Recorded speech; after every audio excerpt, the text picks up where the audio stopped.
Merhaba, ben Çelebi. 1 veya 2 haftadır depresyon konusunda video yapmamıştım. İlk önce kendime bir kahve yaptım. İsterseniz siz de kendinize bir kahve yapın. Ve hadi gelin yeni güncellemeler hakkında konuşalım. Biliyorsunuz ki örgü örmeye başlamıştım. İkinci örgümü de ördüm. Hatta videosunu ekleyeceğim. Evet, bu örgünün bitmiş hali. Annem bunu lif olarak, banyo lifi olarak kullanmak istedi. O yüzden farklı bir yüne geçeceğim.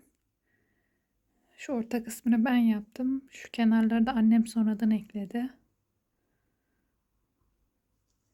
Evde kalan artık günlerden yaptım bu kısmı da. Örgüye devam. Şu anda yaptığım 3. örgü. Hala devam ediyorum örgü örmeye. Giderek daha iyi yapmaya başladım. Görüyorsunuz. Yalnız bu altlarını ilk başlarken ilmek atma konusunda pek iyi değilim. Annemden sürekli yardım alıyorum. Bakalım. Umarım giderek daha da iyileşirim. Fire vermeden örmeye devam ediyorum.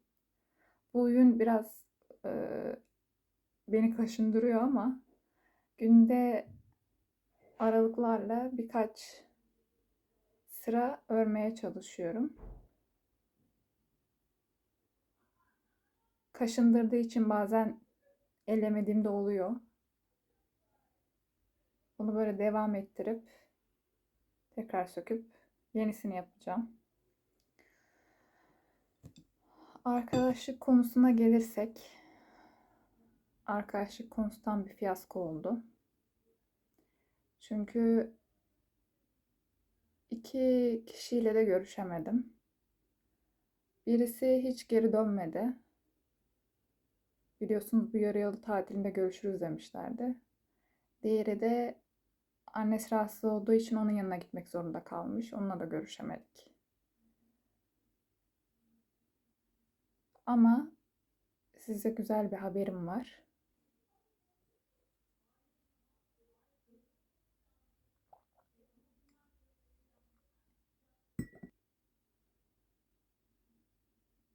Görücü usulü randevuya gidiyorum. Evet.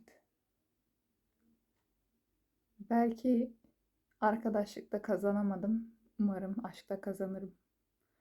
Bilemiyorum. Bu konularda kötüyüm gerçi. İnsan ilişkilerinden oldukça soğuduğum için. Hayırlısı. Bu konu hakkında eğer görüşme olumlu giderse size daha bilgilendirici bir video çekebilirim.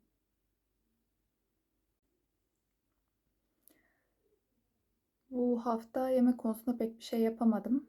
Masaj konusunda pek bir şey yapamadım. Biliyorsunuz öğrenmek istediğim ve hobi olarak seçtiğim şeylerde.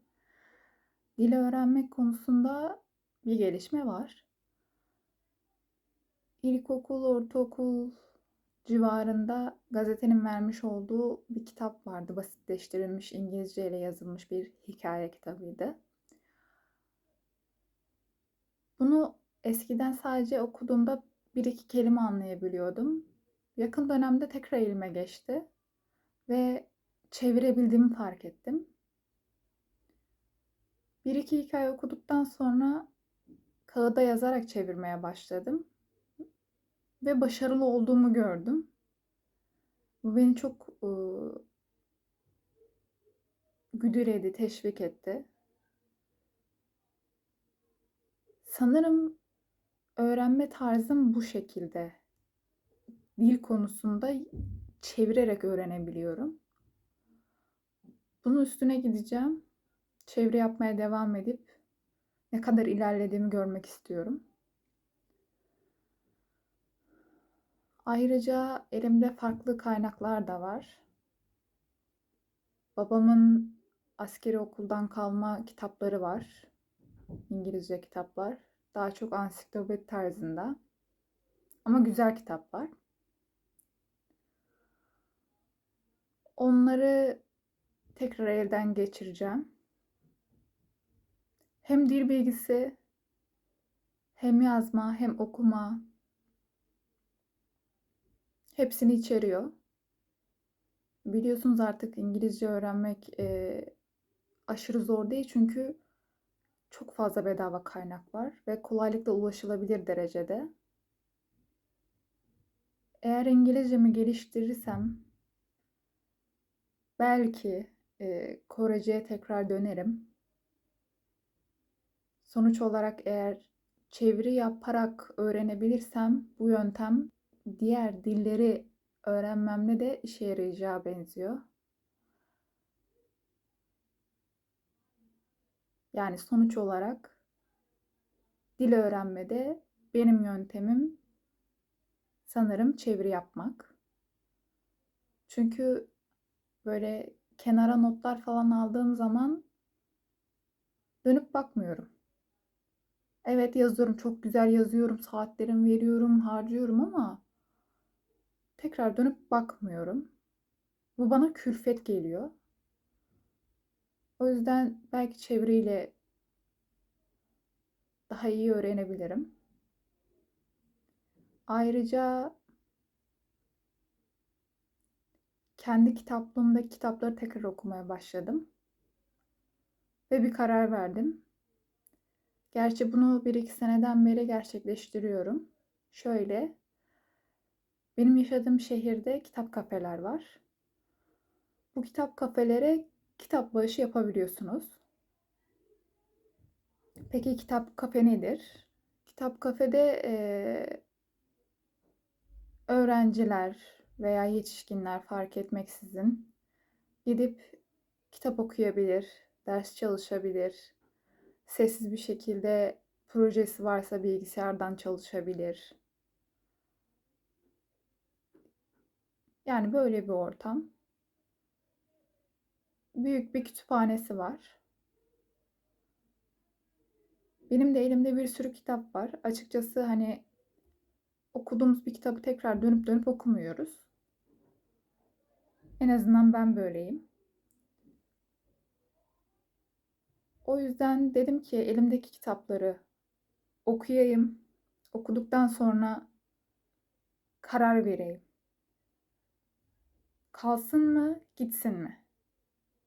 Eğer ikinci defa okumayacağım bir kitap varsa onu ayırıp, biriktirip sonra da bu kitap kafeye bağış yapacağım. Arada sırada okumadığım kitapları bağışlamıştım. Ama bu sefer büyük bir çoğunluğunu bağışlamak istiyorum. Çünkü raflarda durup tozlanacağına başkalarının okumasına vesile olmasını istiyorum. Ayrıca günlük olarak yürüyüşe de başladım. Son dönemlerde hava çok güzel. Bu yüzden her gün düzenli olarak yarım saat, 1 saat kadar annemle beraber yürüyoruz. Ve rahatlıkla 5000 adımı geçiyorum. Açıkçası bu iyi de geliyor. O zaman bu hafta bu kadar diyelim. Önümüzdeki hafta yeni gelişmelerle